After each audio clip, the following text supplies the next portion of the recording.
Hi, it's me again with CorelDraw Tips and Tricks. A friend of mine sent me this, and he wants to put a contour around it. I used a 1/4-inch contour, but the way you've got to do stuff like this is well, one, there's already an outline around it, but let's take that away. It's individual pieces.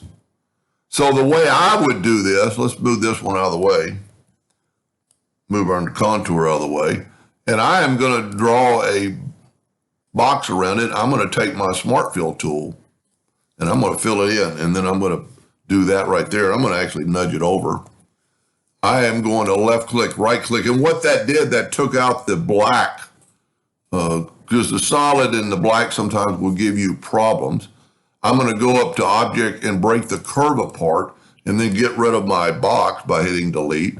Now I'm going to select it all. I'm going to open up before I do that, I'm going to open up Effects and Contour. And you see that I can't contour it.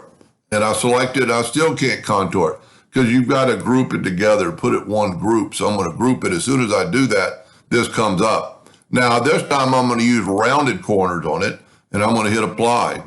Now you see it contoured also on the inside, and you could do it with the square also.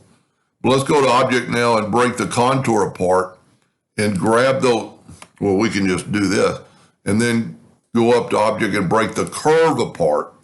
And then we could get rid of that interior stuff and just put this right back. But because we've contoured, or because we've nudged, we could take this contour and contour it right back to our original. Easy as pie. Now here's square, here's rounded, just depending on what you want. Now for the one I'm doing it for,